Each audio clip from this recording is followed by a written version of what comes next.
Shri Gurubhyo Namaha. A very warm welcome to another Weekend with Wisdom session. This is Nitin Sridhar. Let me begin with a prayer. Vakratunda Mahakaya Koti Surya Samaprabha Nirvignam Kurume Deva Sarvakaryeshu Sarvada Om Jayanti Mangala Kali Bhadrakali Kapalini Durga Kshama Shiva Dhatri Swaha Swadha Namostute Ishvaro Gururatmeti Murti Bheda Vibhagine Vyomavat Vyapta Dehaya Shri Dakshina Murtaye Namaha Sadashiva Samarambham Shankaracharya Madhyamam Asmadacharya Paryantam Vande Guru Paramparam Shri Gurubhyo Namaha Hari Om. Once again, Shubhodaya and warm welcome to everyone. We are very glad to have Sri Babaji Bob Kindler ji joining us today for this talk. Thank you, Babaji, for making time for this session from your very busy schedule. Um, Babaji will be speaking on a very interesting, very unique topic today titled Sarva Darshana of Sarva Dharma. And I think this is a very unique perspective on the universal vision, all embracing universal vision of Sanatana Dharma. And before we go ahead, just a brief introduction. Babaji is the spiritual director of Sarada Ramakrishna Vivekananda Association, or for short SRV Associations, which was started in 1993, and they have a teaching center on the big island of the Hawaii, and Babaji regularly does dharma visits to Portland in Oregon, USA. Babaji teaches Vedanta, Yoga, Sankhya, and other philosophical systems of truth with an emphasis on learning to live a divine life and attainment of direct spiritual experience. He holds a twin spiritual heritage via the initiation into Ramakrishna lineage and that is Vedanta, and also into Kagyu Tibetan Buddhism. Babaji has written many books, and his last book was titled Footfalls of Indian Rishis, and he will be speaking today on some of the important teachings that he has shared in his book, some of the visions that he has shared in his book. His other books include books such as 24 Aspects of Mother Kali and a Quintessential Yoga Vasishtha and many others. Uh, we are very fortunate to have you here, Babaji. Please go ahead and start your session. Thank you, Nitin, very much. It's, of course, I'm very fortunate to be here, be able to speak to like-minded people who have knowledge about the depth and breadth of the subject of Sanatana Dharma. The title of the talk, as Nitinji was saying, is Sarva Darshana of Sarva Dharma. So the words, the expressions are very much similar to one another. Sarva Darshana means basically all of the viewpoints, religious, philosophical viewpoints that, using the Sanskrit, indicates for us. We know the 6 orthodox darshanas, of course, that Nitin had mentioned a few of them at the start on top: Vedanta, Yoga, Sankhya. And how those fall into Sarva Dharma, that is basically the eternal, or Sanatana Dharma, sometimes it's called, the eternal religion of India. So it's a vast and deep topic, and I'd like to pulls some teachings, particularly the colored charts that I'm known for sharing, that are included in that book, Footfalls of the Indian Rishis. There's 300 of them, and it's a 800-page book. Soon to have a follow-up as well with more charts in it. So I like the idea of both the oral tradition and the visuals coming together. I think it helps imprint these teachings of the Sanatana Dharma deeper in our mind. That is, create some skaras for them so that we always remember them. And I think India is a nation of peoples that always remembers the truth throughout all the millennia, sweep of millennia, what they would call yugas, and always come back with remembrance, divine remembrance, daiva smriti, of all of these great teachings that seem to go missing quite often in most places of this physical world, the Burloka. So I was asked when I was interviewed by Indika Moksha a week or so ago why I wrote that book, Footfalls of the Indian Rishis, basically for the West. It would be so that we would recover some of this Adi Daiva Vidya, that is the ancient divine wisdom, that's illustrated so well in, say, the Sankhya Yoga Darshana.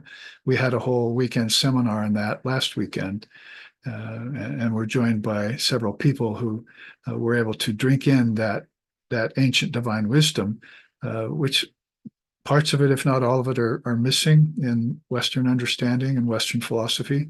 So a book like that would go a long way towards helping people understand the vast wisdom of India, from dualism all the way through to qualified non-dualism, and all the way to the ultimate perspective of Advaita, or non-duality.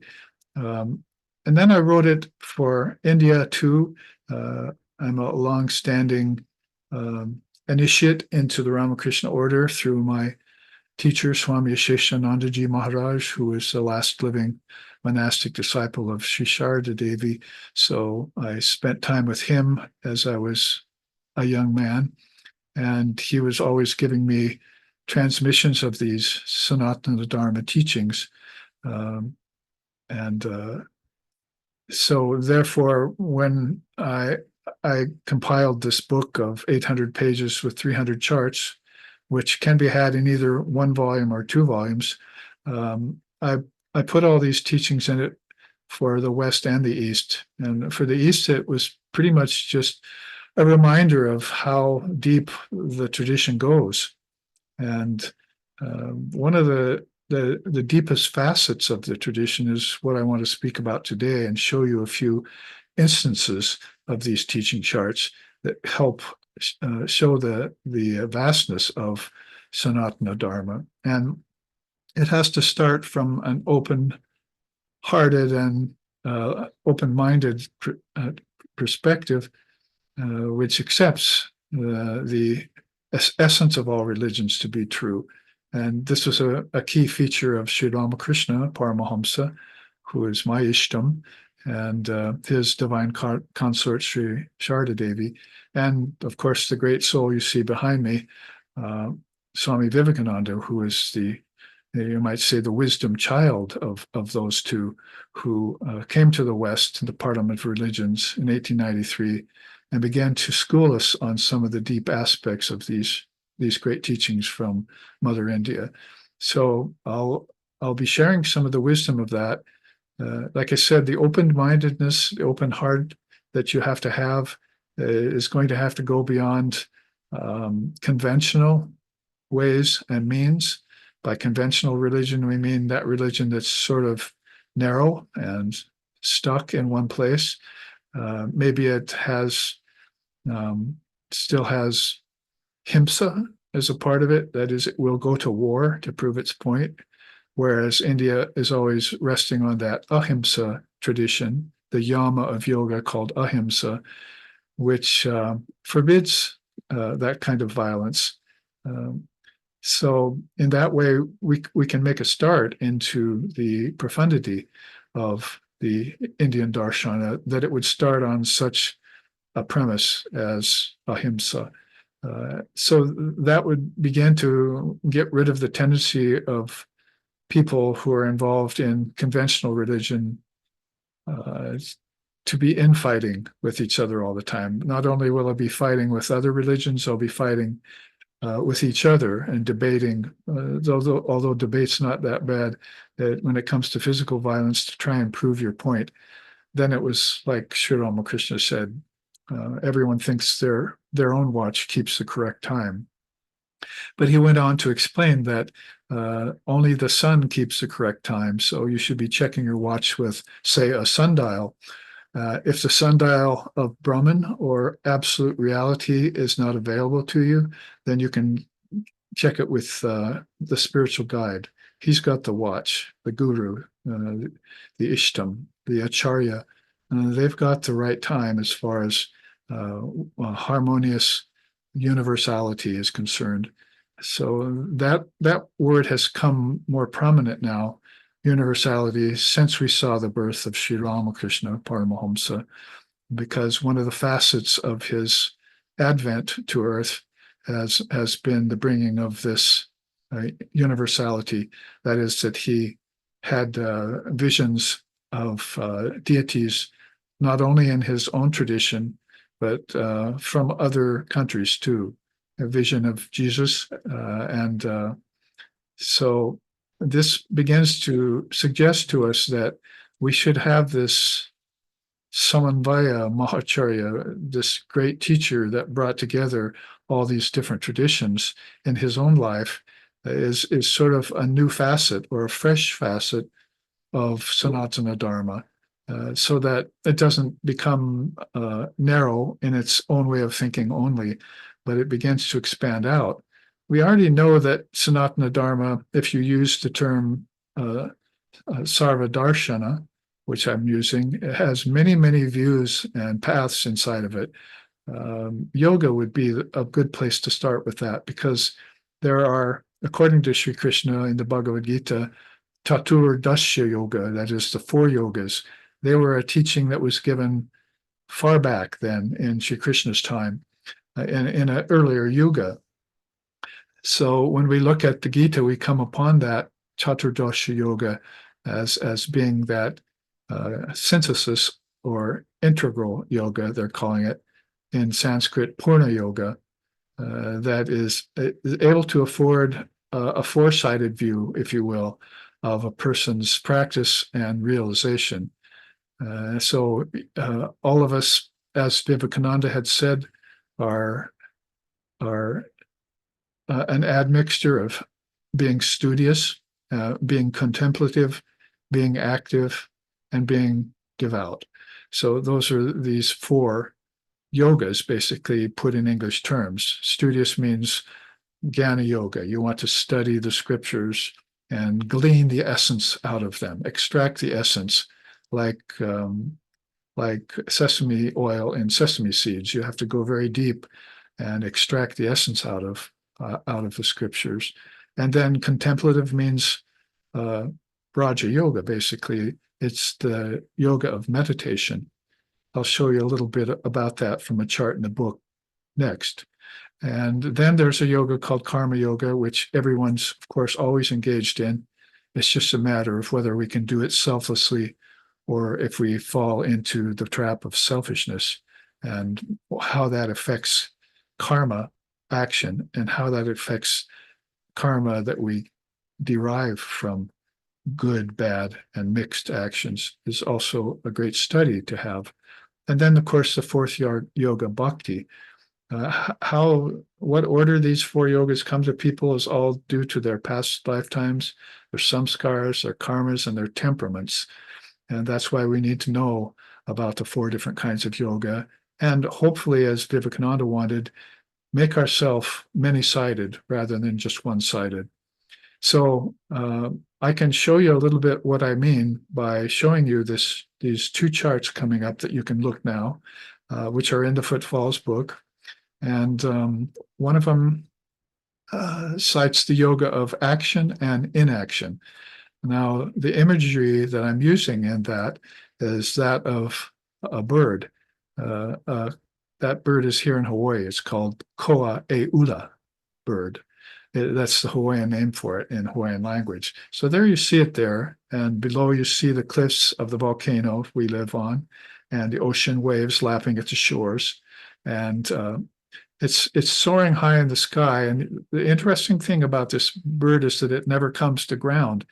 I think you have a version of that bird in India too, that will not drink water except only from when rain falls, when the star Swati is in the ascendant, as Sri Ramakrishna said. So this Hawaiian bird is very unique in that it only builds its nest and has its young in the cliffs that you're seeing there in the background of this chart.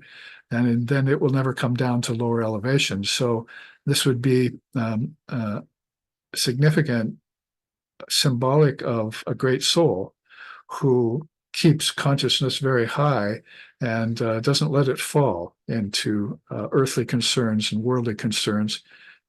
In other words, always wants to be situated in yoga, union with Brahman. There you see the passive action and inaction. So those two we know are karma and basically Raja Yoga, or Jnana Yoga could also be included in that. But basically, Raja Yoga gives you that concentration, meditation, and non-duality. You can see it on the left-hand side of the chart. That is, the bird's right wing is basically Bhakti Yoga. The bird's left wing is Jnana Yoga. The body of the bird signifies Karma Yoga, and there the tail feathers signifies Raja Yoga, because meditation tends to guide us when we become less attached to our body and we find ourselves in our subtle body, that is, in our mind, say in meditation, even in dream and in deep sleep. We're occupying a subtle body with 5 subtle senses, the Indian Rishis tell us. So that way, the bird here, I wanted to show this first to show how Sarva Darshana, if you want to take it into yoga, isn't just one yoga, although it has tended to become that way for most people. You'll find people in the West nowadays too, who have probably gotten these teachings since Swamiji arrived in 1893. But when we were growing up as young boys and young men in the 1960s, 50s and 60s, then we were hearing stories and about the yogas. So the question would be, what kind of a yogi are you? Nobody ever said all 4, you see. So this is the idea about Sarva Darshana and what Sarva Dharma really means, that all of these are parts of the bird that help the bird to fly and guide itself. The bird meaning, of course, the soul, like the white swan, the Paramahamsa. And so that's a symbology we can use here. There's a quote by Sri Ramakrishna that's always nice. He says, "Rub your hands with coconut oil before opening the sticky jackfruit. Likewise, before entering into the world of action, develop and apply the practices of discrimination and meditation." So he's talking about action, being karma yoga, and the practice of discrimination and meditation happening in the yogas of Raja Yoga and Jnana Yoga. You can see there, probably many of you watching already know the 8 limbs. So under Raja Yoga, you see there's 5 yamas, such as ahimsa, truthfulness, non-coveting of other people's possessions, brahmacharya, and so forth. Then there's the niyamas, 5 of those. Everything comes in quintuplications, as we know in India. There's so many good sets of 5s that come out from the source. So those practices of niyama would give you devotion to the Lord, called Ishvara Pranidhana, and would give you swadhyaya, study. You can see how Jnana Yoga begins to make itself seen inside of the niyamas of yoga with the study of scripture and the recitation of slokas and sutras. And then there's the asana, correct posture. Unfortunately, we don't want to take that as yoga. as so many in the West are doing. They've selected just that one limb. And so we have to go up and ask them, have you heard about Ashtanga? It means 8 limbs. So that question is always being posed by some of us to some of the Hatha or Hatis that are here in the West, who are more body-oriented and as running a risk of developing occult powers, as Sri Ramakrishna said, through asana alone. And then the 4th limb is pranayama. 5th, that's of course correct breathing. That's a huge study for that. That is how to even out your breath, how to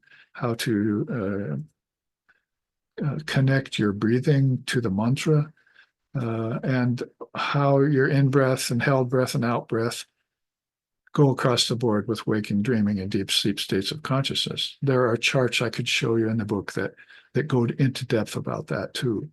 So pranayama, correct breathing, is just a simple way of putting it. Then pratyahara, probably where most people who are climbing the 8-limbed ladder of Raja Yoga fall off, particularly in the West, is that they can't get their senses under control and draw them back, like Krishna says, like the limbs inside the tortoise when it's in danger. So that's demanding of something a little bit more, with more self-effort to put yourself into the regimen of pratyahara, because you'll never be able to concentrate unless you can control the senses, and that makes a lot of sense. So dharana, concentration, and dhyana and samadhi, sometimes those are put together into one practice. That is, if you can control the senses, then the mind can begin to concentrate. And if you can concentrate, meditation begins to happen to that mind, because concentration on reality tends to pull the veils away from it, and also diminish the ego, and to see the true self rather than the non-self. And then samadhi happens eventually if you are persistent in your practice. These are the 8 limbs of yoga that we give whole seminars on, we give classes on, and series of videos and so forth we put out. So, and that's the yoga of meditation, basically, with all its accoutrement, with all its concomitants there, that has to be followed in as correct an order as possible. And we're calling that the tail feathers of the soul. Basically, is how the bird soars. But first, it has to get off the ground. It has to develop 2 wings, not just 1 wing. Swami Sheshanandaji Maharaj, my auspicious guru, who lived there in Portland, Oregon, when I was growing up, right across the river, even when I was a young boy, would often say that when I came to him when I was in early 20s, and he said, a bird can't get off the ground with 1 wing. So there are people who are very devotional, and there are people who are very wise. But again, the synthesis of that is needed for the bird to get off the ground. Otherwise, you become rather one-sided. Vivekananda said that. He said, I'm rather tired of people in India who are just one-sided yogis. He wanted all of the old times that Sri Krishna was bringing back in the Gita, to bring these 4 yogas together into one consummate seeker, because he knew that was what was needed to get enlightenment. That is, to have samadhi, the 8th limb of Raja Yoga. So that's how we can look at the yogas of action and inaction and bring them together. We could go into more teachings about this, but I want to move through a few other charts so I can give you a taste for this.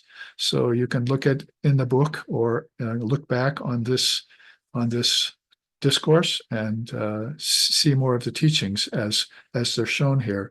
You see the laws of karma yoga across the board, which are the body of the bird.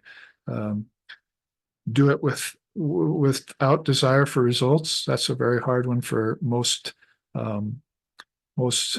self-actuated people to learn. They can't see the reason why they should do it without result, but they're not getting happy when they're doing it with results. So they should try this other way. Try not to accrue any karma. That is, do everything with ahimsa, peaceful and selfless. Work meticulously, even though you may come to find out that work isn't the ultimate means to get enlightenment or even to get wisdom. It helps along the way. So it has to be done very meticulously, with great care. And then work done in even-mindedness. Sri Krishna says, if you in the Gita, if you do work in tamas, then you tend to fall. If that's slothful work. If you do work in rajas, you tend to just rotate in one place, go faster in one place. That's restlessness. But if you do work in sattva that is in balance, then that accrues to higher sattva. And pretty soon you've got that peace of mind that everyone's lost and they're looking for. The peace that passes all understanding, Jesus called it. So you want to get back to that peace of mind and do all your actions in that. Work done, whether you fail or succeed. It reminds me of Swami Vivekananda's beautiful poem to Divine Mother, where he says, talks about whether my work overflow with full fruition or with none, he'll still continue to worship the Divine Mother of the universe. And then talk about work done as worship. That was actually a phrase that that you need to hear from. It came from the lips of Swami Vivekananda. And then work done in knowledge instead of in ignorance. Of course, that makes great sense. And then work done free of attachment. These are some of the grand laws of karma yoga. You can see if you put together even these two yogas, you have quite a lot of power that you can accumulate. And therefore, your practice is going to experience swiftning, as you'll get to the goal that you're seeking quicker and with more completeness and satisfaction. I'm just going to show you the other two yogas now on a different chart, because these are the yogas of Raja and Karma, the paths of action and inaction. And here we see the two complementary paths of Jnana and Bhakti, or the other 3 and 4 of the 4 yoga Chaturdasya system. I think this is what Vivekananda brought forward. He said, one of the great secrets that I've recovered from the ancient scriptures are the 4 yogas. So he wanted us to start rounding ourselves in this. He thought that that would do away with a lot of the problems that we were experiencing, narrowness of mind and shallowness of thinking. So all of these combinations of yogas that we're putting together are going to be very beneficial for our minds, our intellects, our egos, and our life. And therefore, we need to do a restudy of the 4 yogas. That's what these 2 charts are about. In the Footfalls book, I have at least 3 or 4 other charts on the 4 yogas and how they connect and what they reveal to the seeker who's sincere. So here you see the other 2 yogas are Jnana and Bhakti, which we call the 2 wings of the bird.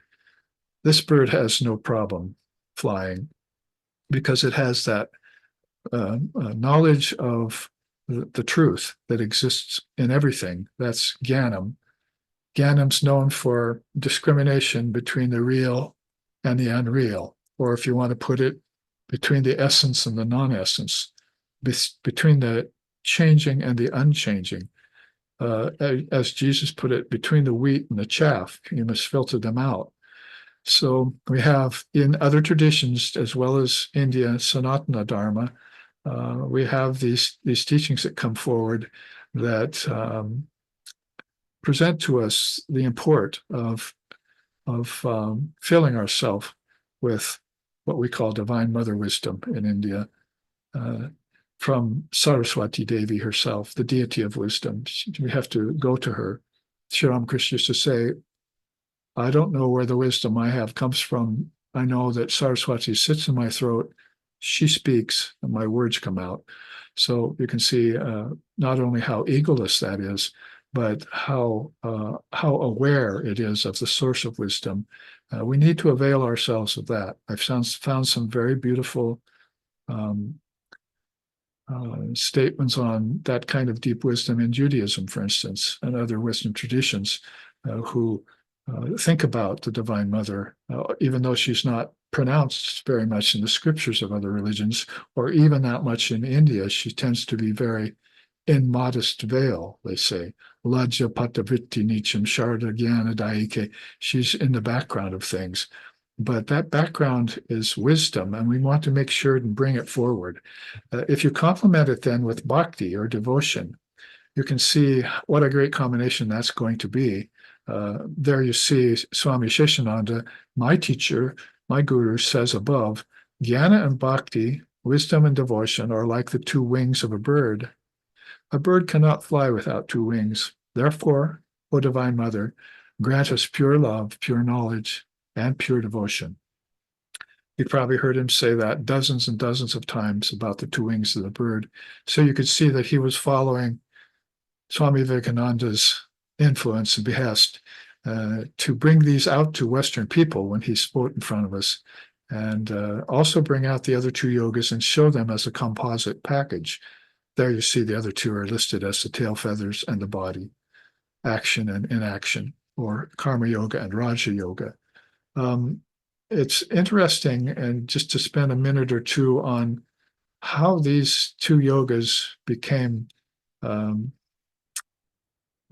at odds with one another. See, that's one of the problems of narrowness of mind. If we don't keep to this Sanatana Dharma, as a Sarva Dharma, the Sarva Darshana way of thinking, keep our wisdom eye open, then pretty soon we'll have people who espouse wisdom and people who have espoused devotion beginning to fight with one another. That's called infighting in families. There's backbiting that comes between religions, but there's also infighting where people think their watch keeps the only right time. And therefore, they think that Jnana is the highest and Bhakti has no place. And then the Bhaktas think the opposite.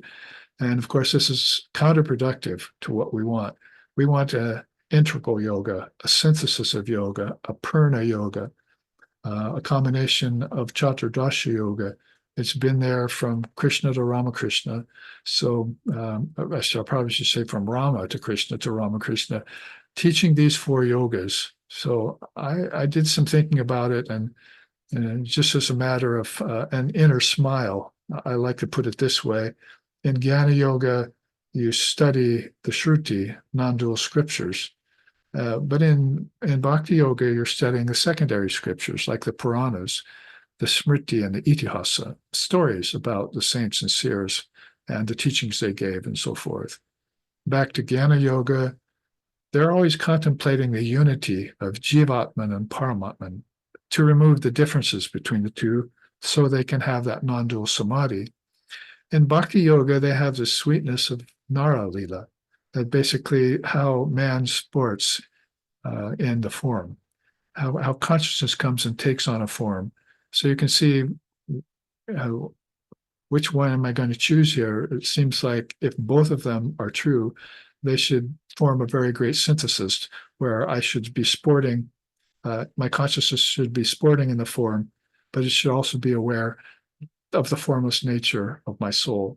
Brahman has no form. It's pure, formless, actionless, and divine, says the Upanishad.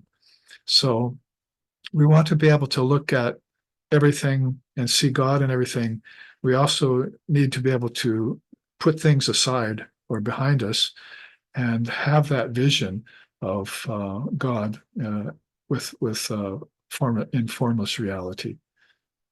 Meditation on Brahman on one side, impersonal reality, called Nirguna Brahman. Meditation on Ishvara, the personal God, the Saguna Brahman, on the other. And that's one of the reasons why I got initiated into the Ramakrishna order so young, is because I finally found an organization which paid due deference and reverence to both God with form and God beyond form. I love them both.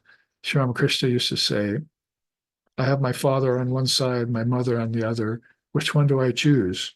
the scales are equally balanced. So he had the formless Brahman father and the divine mother whom he loved so dearly and who loved him equally balanced in his consciousness. It's a great ideal to live up to and to strive for.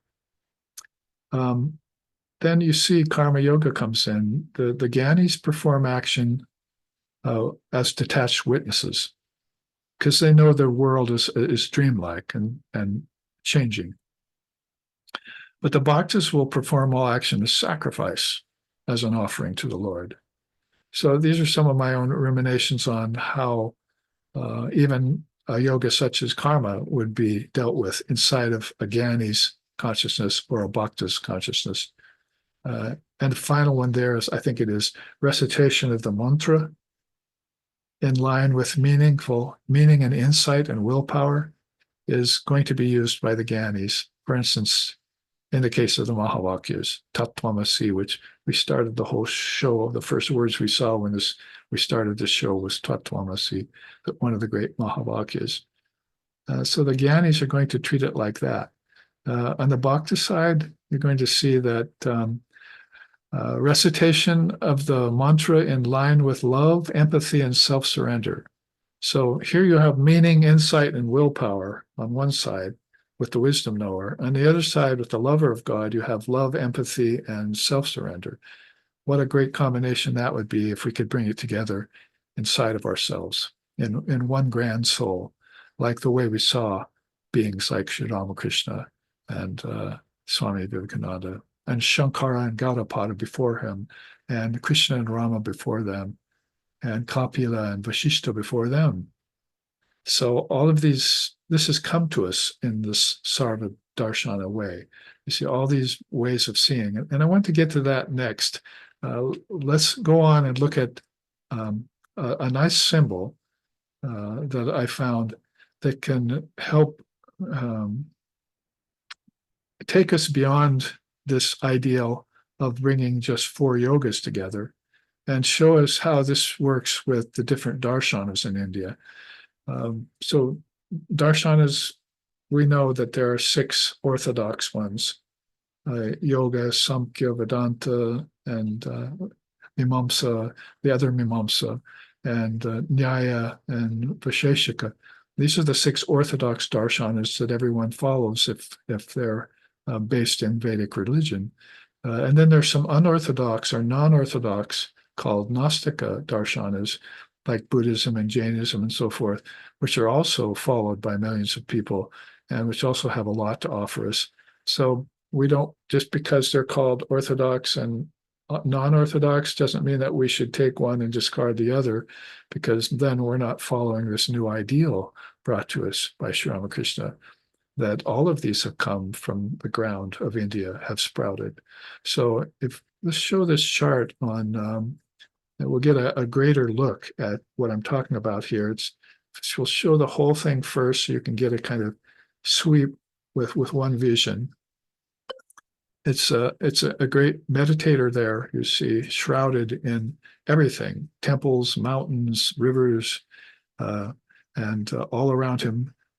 All of nature is contributing to his form.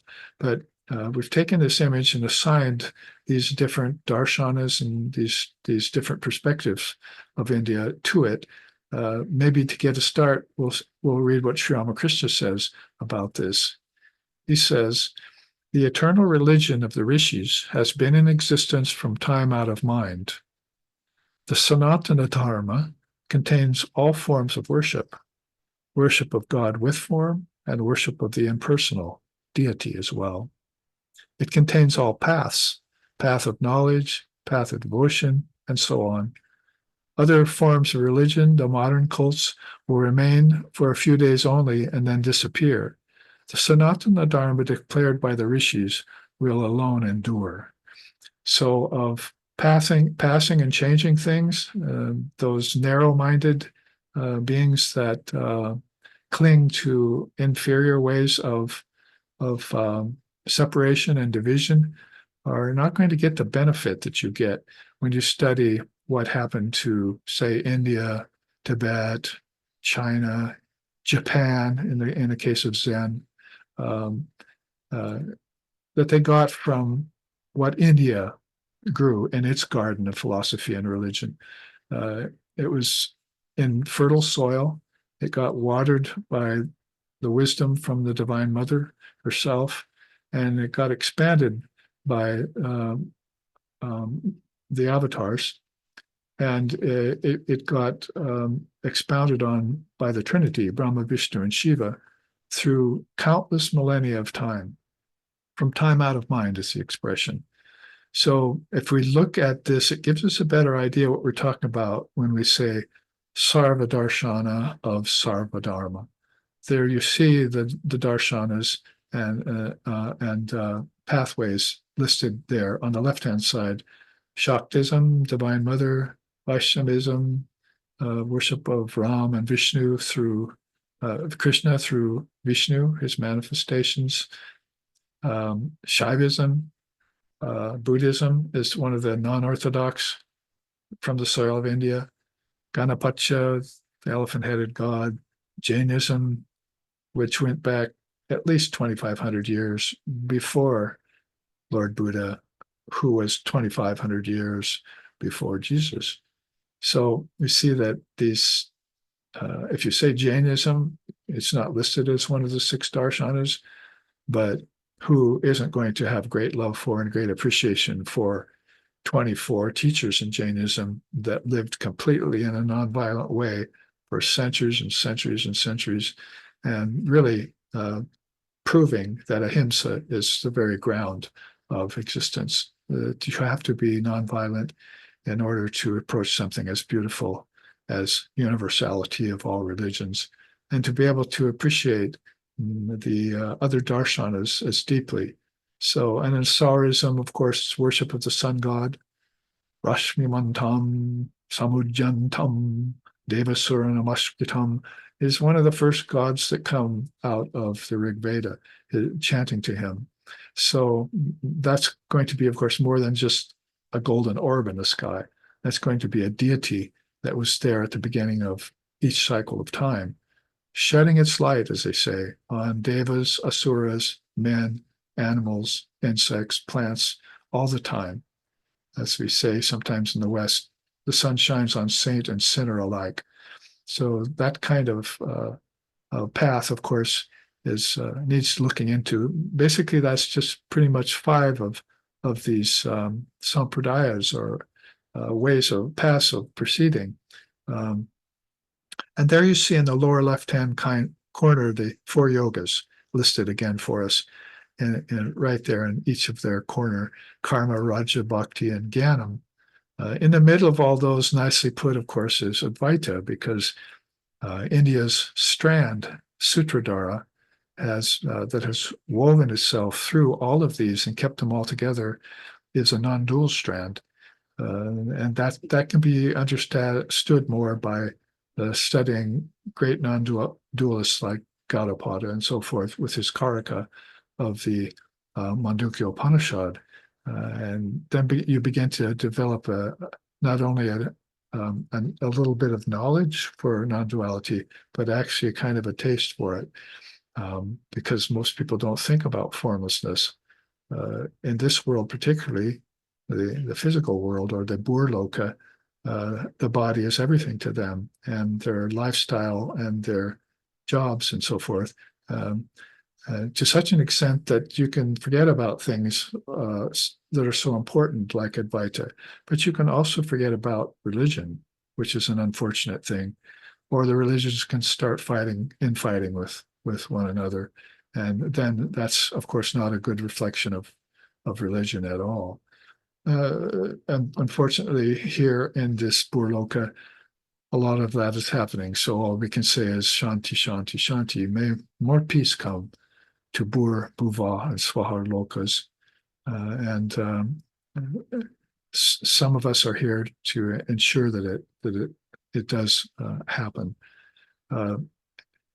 There is something that Swami Vivekananda said that goes with the 4 eggs you see there in the center of the image.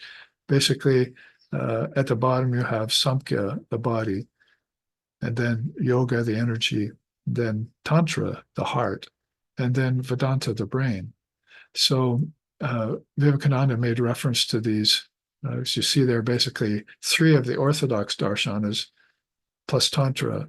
I'd be very tempted to say Tantra was definitely a darshana, if not more, but it was just never systematized by anyone, like Vedanta was by Vedas and yoga was by Patanjali, and Sankhya was by Lord Kapila. So it's just never been synthesized by one person. But basically, it's a very good rendering. Just like the 4 yogas go together in a beautiful synthesis, you can see here how these 4 darshanas, as it were, come together and fill out the whole entire being. There's a quote at the bottom there, actually, we can read about that. And it says nicely, "This great immortal frame of Indian philosophy operates efficiently as 4 great powerhouses. Samkhya, its body; yoga, its divine energy; tantra, its loving heart; and Vedanta, its universal mind." How is that for something beautiful to contemplate and to repeat to others? Basically, that's sort of a paraphrasing of Vivekananda's idea of bringing together this synthesis. Ramakrishna came with 16 direct disciples, and they all had this kind of thinking in their minds. They're all, most of them, Ishvara Kotis, great messengers of the Avatar. A beautiful chant about them is Brahmanandam Shivam Shantam Premarupam Naranjanam Yogi Shamad Bhutam Nityam Advaita Lakshinam Vijnanam Trigunatitam Turiya Beta Samgitam Subodham Sharadam Chaiva Vivekashashi Bhushanam. That's the 16 direct disciples of Sri Ramakrishna. A new force has come into the world with their birth. They've come, this time the avatars come with 16. And the verse that follows that is Samanvaya Mahacharya Yuga Dharma Swarupinam Sarvadeva Swarupam Sri Ramakrishna Namamyaham. You can see basically Samanvaya means here's a soul that's coming to bring everything together. And he's not just doing it in some high heaven or some transcendent place. He's doing it here on the physical world. That's going to be a hard task to accomplish. But it's already begun, and people are beginning to be attracted to this path of synthesis of yogas and the essential identity and sameness of all religions. We must be careful there not to say that all religions are the same. We say their essence is the same, because their differences are actually to be celebrated instead of complained about or made a matter of competition or argumentation. In West, we've already had enough of that with our philosophers debating too much. It's not that India didn't have a long history of that, but it was always for a higher purpose, you see, is to bring this higher view into the mind and sharpen and hone the intellect with it, and therefore have this kind of universal vision that's shown on this chart. Let's go back to that chart and finishing up the right-hand side of it. You can see that it has more to tell us. That is, besides the pathways of the 5 main ones, Shaktism, Vaishnavism, Shaivism, and so forth, and the 4 yogas as well. It also has these 4 darshanas, Vedanta, Tantra, Yoga, and Samkhya. And then on the right-hand side, you can see there, each one of those places on this divine meditator who's showing the perfection mudra, right, with his right hand. Basically, you can see that the manifested prakriti goes with the lower part of the figure, and then unmanifested prakriti goes with the middle part of the figure, and then the cosmic mind goes with the throat and third eye, if you want to begin to bring Kundalini yoga, which is even another precious yoga in India, into the whole sweep of things. And then there's the temple at the very top, the pinnacle, the Tower of Non-Dual Truth, which is that Advaita Vedanta that we've been talking about. So all of these things follow the order of principles. Everything comes out of this tower of truth, trickles down to the Mahat, the cosmic mind, and unmanifested Prakriti and Prakriti are animated, and forms, names, time, and space. And all of those things begin to flow in cycles and work their way out to the external. And then they turn again. Lord Kapila said, Prati Sancharaha. It's not just an outer flow, and this is what the West doesn't know, and why they can read Footfalls and learn about it, or go to some great Indian teachers and learn that there's also a reclaiming, a retaking back of all the principles back to the non-dual source. Prati Sancharaha, it's called. So there's evolution out, but there's involution back in, if you want to use terms that are more popular today. And those are things that our scientists in the West and so forth haven't found out yet, that there is a soul with a capital S, or an ultimate reality, out of which all this flows. It's self-unmoving and steady and stable and eternal. And everything that comes out of it in cycles is taken back into it at the end of cycles, and these cycles are endless. I finally learned the secrets of time when I started studying Indian Darshanas. Yes, I know that little box down there is very interesting. You can see that besides the four yogas, the various darshanas, both Astika and Nastika, and yoga, Sankhya, and Vedanta, and everything. I did some research, and when I read through all the Indian scriptures of all these darshanas, as I went through them, I started listing down on a piece of paper on the side, because this is back before there were computers. I started listing down all of these pathways. So these are called vadas. So you've got yogas, you've got darshanas, you've got sampradayas, you've got all these things in India, which make it a very rich heritage that we want to share, but we want to be able to share it in its totality as a universal path, Sanatana Dharma or Sarva Darshana. But I'm not going to go through all of those, but you certainly can look at them later. Ajati Vada, that's the path of no birth, no death. Namrichur Nashanka, Name Jati Beda, as Shankara said.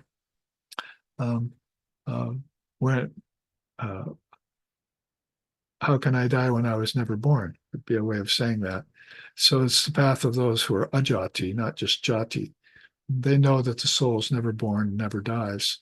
There's the Advaita Vada, those who cling very closely to the non-dual truth.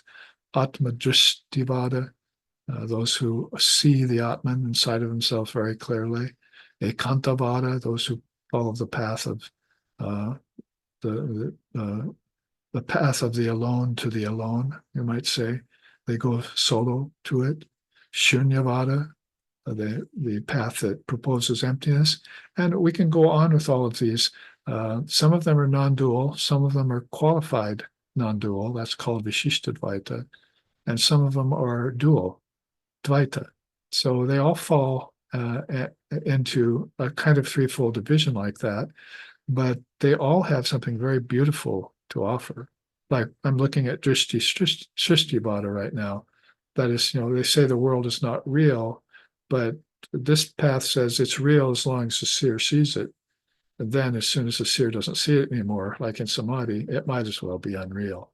So there's all sorts of benefits to clearing up the mind of doubts and fears and making it crystal clear about the nature of reality, including the identity of as we were saying, the Jivatman with the Paramatman, removing the distinctions, and coming to know what true oneness really is all about. So I think that chart is a good study that sort of explains what I'm trying to say in this first talk, if there are more to come, about some of the charts in Footfalls of the Indian Rishis, which stay to that idea of the many pathways in India and how they don't need to be rent asunder, don't need to be pulled away. They're always one. and Sahaja Tantra Siddhanta. The conclusion is that they're always naturally at one with each other, and people then get in and they start separating it out and say, this is different than that, and I have this, but I reject that. That should be done between knowledge and ignorance. Try rejecting your ignorance first and claiming knowledge, and then see if you can go back and criticize the religion of your brother and sister, or pull apart the various pathways that God intended to be homogeneous. Then it won't be possible anymore. So there are some things that have to come first. Getting rid of our ignorance, our violence, and the enemies, the six passions, the eight fetters, the five kleshas. Those are also put forth in many charts of this book. Let's move on toward the end of this particular discourse and look at this one more chart that I wanted to show you that has to do with the same subject. It might bring a nice exclamation point to it.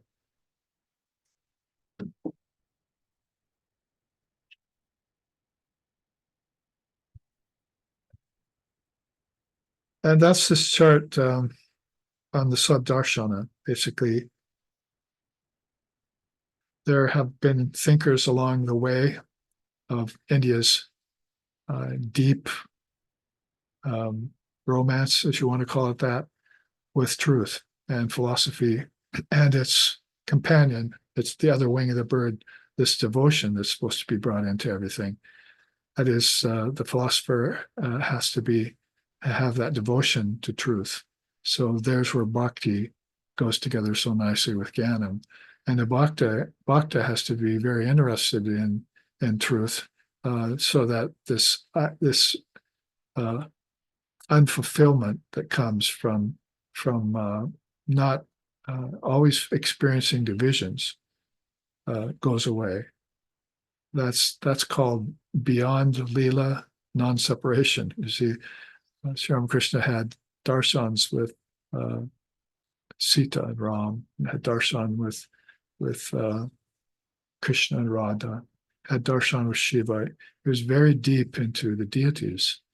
And after he had darshan with the deities, he said to his Ishtam, Divine Mother Kali, who he had deep love for and contact with inside of his heart and mind, he said, all of these relationships, have a separation in them.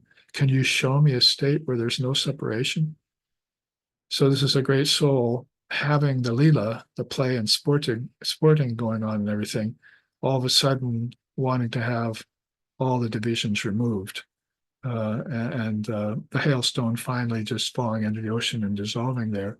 So he said that she put him in the highest samadhi, and he had that nirvikalpa, they call it, or asampragyata in yoga, and seedless samadhi. And then he had his fill of and his knowledge of the truth, absolute, indivisible, non-dual, was given to him. So this is an idea about the need for form and formlessness both. If you were to take all these paths, all these darshanas, all these sampradayas, and all the world religions together, you could pretty much easily classify them under form and formless. You know which religions want to do away with ritual and want to do away with observances, outer observances, and they just want one God that's formless, and they have even maybe no name for it. So those religions then have this penchant for the formless reality, and they're very careful and very guarded about anything with form beginning to insinuate itself into their religion. And then you have other religions that are completely warm to the subject of deities, images, image worship. And of course, we find India with its deep love of worship called puja. And at the same time, these seers that come forward with non-dual truth, like Gaudapada and Shankara and so forth. So this is kind of what's instanced in this next chart that I want to show you to end our session together here with one another. Thank you so much for listening. And this Darshana has, like I said, people before Swami Vivekananda and Sri Ramakrishna were thinking along this lines. You can see the title is Deities and Dynamics of India's Darshana. Basically, we're talking about three very powerful phases of time. The three very great seers came forward to share this Darshana with us. And basically, that's Sankhya leading to yoga, leading to Vedanta. There you see the founders, Kapila for Sankhya, and there you see Patanjali in the middle. Don't have a picture of him really, so we're using an icon. And then Vedavyas on the left there, also a Murti. And then Swami Vivekananda, who's coming forth in this day and age with this great truth of universality that his teacher, Sri Ramakrishna, had so thoroughly explained to him. So you see the contributions that came by way of India. In this chart, I want to concentrate more on those. When Lord Kapila appeared in the body, then he presented us 24 cosmic principles. Last weekend, we studied them thoroughly in a seminar. He also specified and brought out the three gunas, the three modes of nature, Rajas, Tamas, and Sattva. He traced the path of involution because we're to think that maybe even then people were beginning to become a little distanced from their Atman. That's one of the problems of going out along the 24 cosmic principles, is that pretty soon you begin to identify with things that are outward, like the world today and its peoples, either totally materialistic or completely into the physical, with no knowledge of really where it came from, except some theory about a Big Bang, and that's all about matter, less about consciousness. So specified the three gunas because he said, well, when these three gunas began to go into operation, then you'll be ready to say the world is about to fall out of formlessness into form with all its potential chaos, like we see today in the world with its wars, its warring factions, and so much violence and victimizing and so forth. A lot of suffering there. So to safeguard against such things, at least for those people who will sit up and take note and listen deeply, then he came forth with this great 24 cosmic principles, a dissension of five-fold things. Three gunas being, of course, threefold. Then tracing the path of involution became very important. It should be very important to us today. If we feel like we've lost our way home, and we should be taught by the great teachers today about involution. And in Jnana Yoga later on, that was called dissolving the mind stream. You took everything that you were attached to and you gave up your attachment to it, and you began to take them back into your mind, which gave them conception in the first place. Then from your mind, you took them back to the great mind, Mahat, we looked at in the earlier chart. The meditator there had the great mind, Mahat. So all smaller minds came out of the great mind, and the great mind came out of the Atman, or Brahman. So this involution path became very important, and as it did, it got rid of these five kinds of ignorance you see next.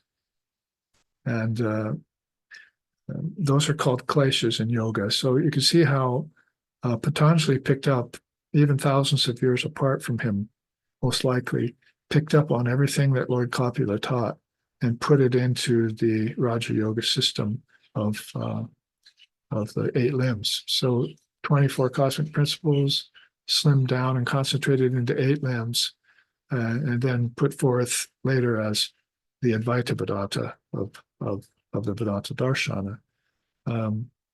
So he also unveiled the 8 great accomplishments and the different complacencies. So these are the main things he did with the Tattva Samasa Sutras that are still available to us. A lot of what we know about Kapila and the scriptures of his time are gone from this world right now. I'll go on and look at what Patanjali, the father of yoga, contributed. He placed yoga into 8 limbs. So this is a systematization, because yoga, of course, been living forever. Like the 18 chapters of different yogas in the Gita. Which was far before Patanjali's time, although, of course, in India, these souls take reincarnations. So it's very hard to trace which birther they're in at any particular yuga or time. We just know that that's the nature of awakened consciousness, to take and cast off forms, like Krishna said, like a child outgrowing clothes and taking them off and putting on new sets. The soul that's very apt to do that is an awakened soul. So when he came along, he saw that the seer had become attached to the seen, the commentators of yoga say. So he wanted to make sure that we were, again, aware of these 24 cosmic principles and their involution and evolution that Lord Kapila had taught us in the Adidaiva Vidya so much earlier. So he said, it's time for us to know about how to get our minds collected back to the source so that we can do this involution. That's placing yoga into 8 limbs. We looked at that with the first chart today. Accented the vrittis for calming the mind. Chitta vrittis. See, so that's a beautiful thing. The seers all agree that if you put abhyasa yoga, constant practice, with discrimination yoga, jnana yoga, that will calm the waves of the mind. They all agree on that across the board. So that's very important to know, that you can control your mind. There is a way of doing it. But again, you're probably going to have to look for maybe 2 things to bring together, not just one. So that flexibility is needed. Patanjali also classified the samadhis, gross to subtle, and that had been something that hadn't been done very well, because people were divided into certain factions, so they only knew about the samadhi of their time. Like when Sri Ramakrishna was alive, the Brahmin priests came to him and saw him having samadhis, and they started finding his samadhis in the scriptures. And he heard them and said, yes, I've had that samadhi, but there are some other samadhis I've had too. And he related them, and they couldn't find them in their scriptures. So that tendency to think that a book will contain everything, or a craft, like a priestcraft, can contain everything, and is one of the downsides of the fall of religion, or the lessening of religious intensity. So when Patanjali came along, he showed us a very good classification of samadhis that would start right from the objects that we were looking at, and go right to our ego, sasmita samadhi, and then go beyond that to an unseated samadhi, which is ultimate, formless. He also advised the tattvas to be alambanas. So that was one of the beautiful things, that now we can take air, earth, fire, water, ether, we can meditate on them. Now we can take hearing, touching, smelling, seeing, and feeling, and we can meditate upon them. Now we can take the subtle elements and meditate on them. Now we can take everything that's in our purview of the 24 cosmic principles that Lord Kapila gave us, and meditate upon them, connect them. I'm a big one for connections. I think the connections have kind of fallen apart in this day and age. And so this is what Samanvaya is bringing this back together again, thinking about it wisely, spending some time meditating on it, and dusting off and cleaning up those connections. Just like wires and connections are not carrying a flow of electricity anymore, so you clean them. So the mind has to be like that too. The word alambana then is very rich with meaning. He also condensed obstacles and distractions. He didn't just put out the 5 kleshas, which is avidya and egotism, attachment, uh, clinging to life, those kinds of obstacles in yoga.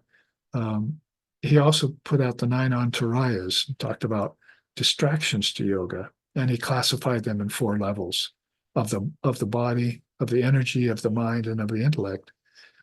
So he did a huge amount of work for Raja Yoga. We're talking here pretty much about Raja Yoga, and gave a lot for us to study and to digest for the good of our spiritual life. He refined the dynamics of perception as he did that.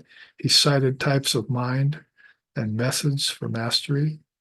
5 types of mind, basically, he gave, and then 7 different kinds of ways to master the mind. So it's not just one thing that you might want to be restricted to, but there are many ways in which these great seers approach the truth and help reveal it to us. And of course, he composed the definitive Kriya Yoga. I don't really like looking at the modern Kriya Yoga. I like to go back to Patanjali because he had the real right orientation for what they call Kriya Yoga nowadays. Let's look at Vedavas really quick as we bring this session to an end. And you can see what he did. He composed the Mahabharata, he composed the Brahma Sutras. I mean, right there, what can you say but just be stunned? These are attributed to him. The Mahabharata is, again, just this wealth of teachings that pertain to collective humanity. But the Brahma Sutras, that pertains to people who are very wise in non-duality. So what a vast difference there's going to be for what an intelligence he must have held to be able to cater to and appeal to both the masses who were not so far along in their spiritual evolution, but also compose the Brahma Sutras and let the advanced seers know about non-duality. He saved many Upanishads from extinction. We're lucky to have 108 now.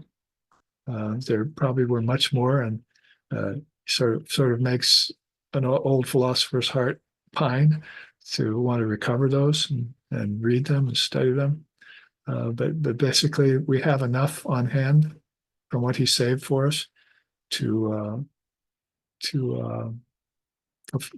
fulfill ourselves and reach the goal of human existence with this Jnana Yoga.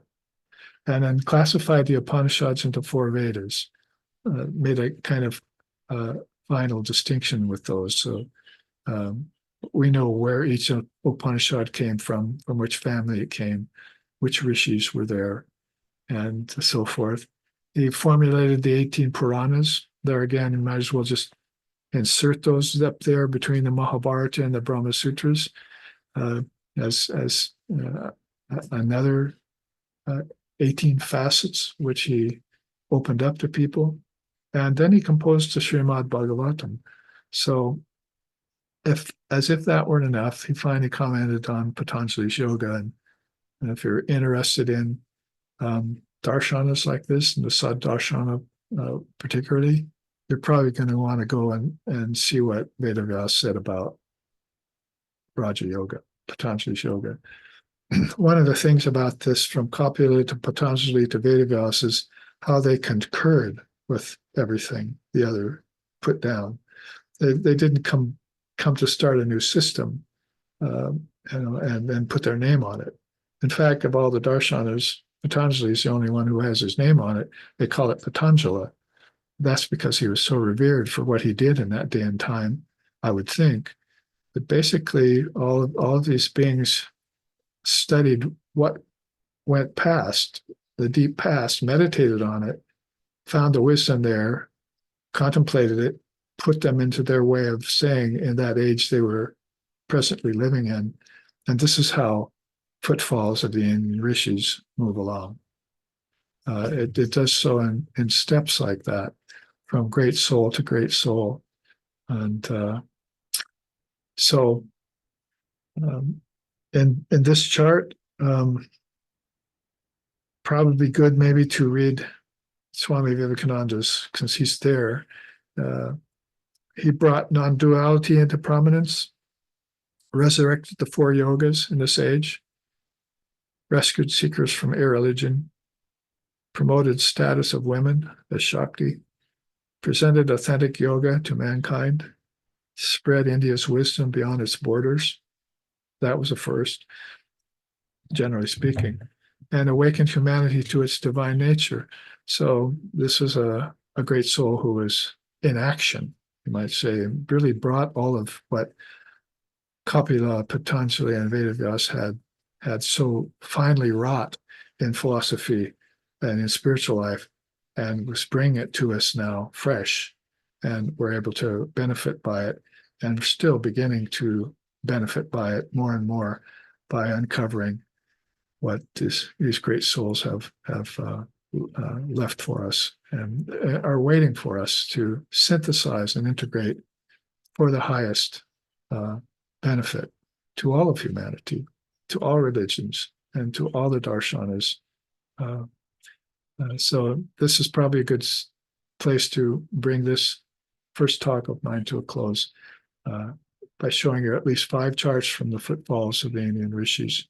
So thank you for listening, and thank you very much, Nitin, for hosting this.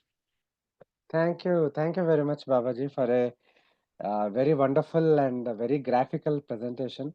The charts are really lovely, they are really beautiful, and of course packed with lot of knowledge, lot of seeds of knowledge. I think that single chart with I really loved the chart with a bird with a wing, one wing on Jnana Yoga, the other wing is Bhakti Yoga, and as well as the meditative Dakshinamurti chart, wherein each Vedanta and all Tantra at the heart, Vedanta at the crown. So very beautifully drawn, and thank you for sharing. So these ideas really do stuck in the mind. Viewers, if you have any questions, please post it. We'll just wait for 2-3 minutes if there is any audience question.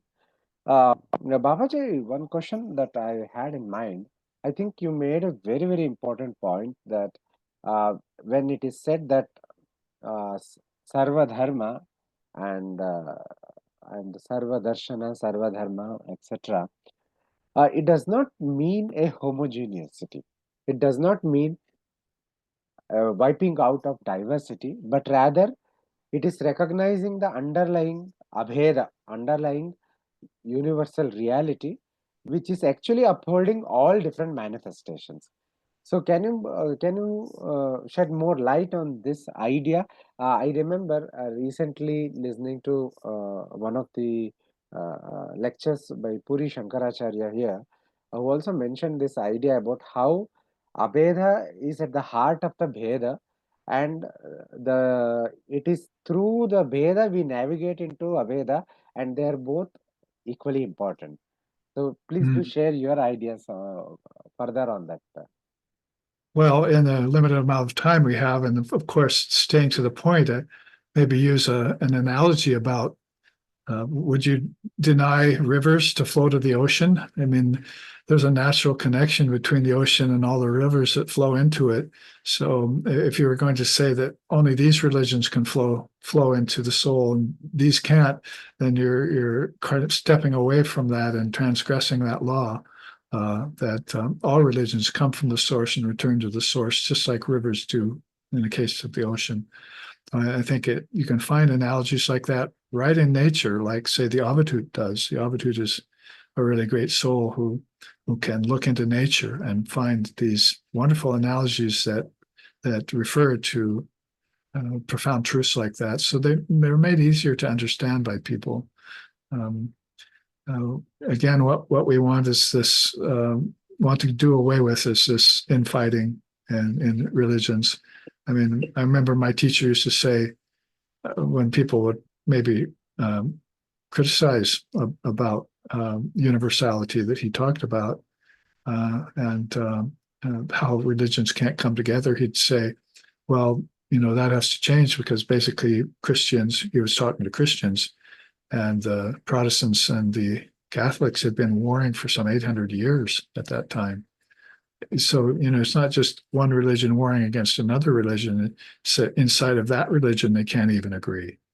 And so they'll be going to war with one another inside. So it'd be like, oh, all of a sudden, the Shaktas don't like the Vaishnavas don't like the Shaivites, and so all this disagreement comes about, which is unnecessary and really, as I said, counterproductive to the integral nature of everything. That homogeneity you're just talking about has to be recognized, and then it has to be upheld as the foundational truth for it all. Even like Meister Eckhart in Christianity was a great person who discovered non-duality through Christianity, and he used to call that the underlying substratum of everything in his religion. So when people find that strand of non-duality I was talking about, then they begin to rise out of the restrictions of conventional religion, and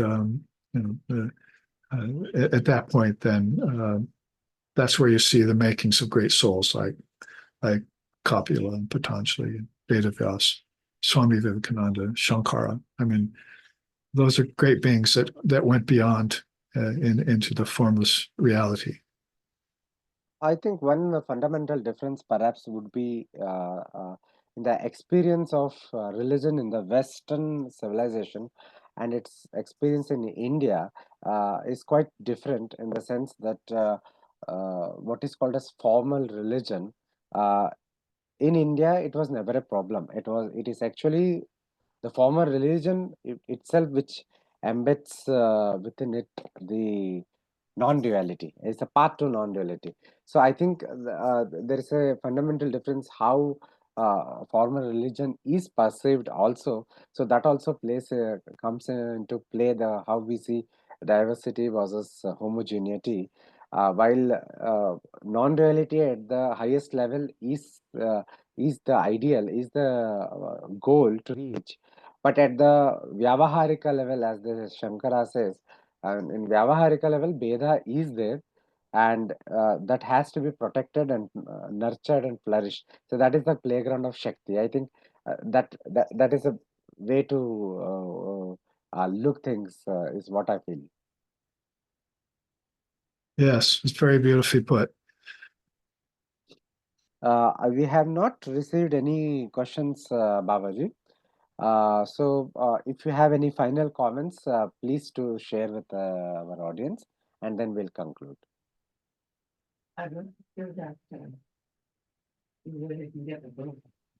Yeah, so we'll probably just show you something about the book at the end. So those of you who want to stay on and see what the Footfalls book looks like, and those 300 charts in it that you could browse and pore over if you like to get more truth out of your path. That would be good for people to see. And then I'm also teaching a retreat in Rishikesh in February, so we'll be able to invite people to come to that. That's all going to be around the pranava or om, the many different meanings and the amount of wisdom that's in the word. We're calling it a week with the word, so it's a 7-day retreat. There you see Footfalls, and those footsteps leading up to the top of the mountain. And some of the charts there are featured below.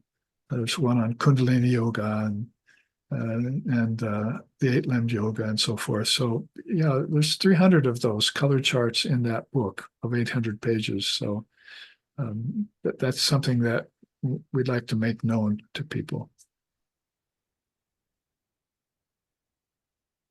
And there's a flyer on the principle of the pranava, a week with the word. So we're going to spend 7 days at a very beautiful retreat outside of Rishikesh, and there's still room in that for people to join. I think around 20 people are signed up right now for it, but it's going to be a very beautiful place.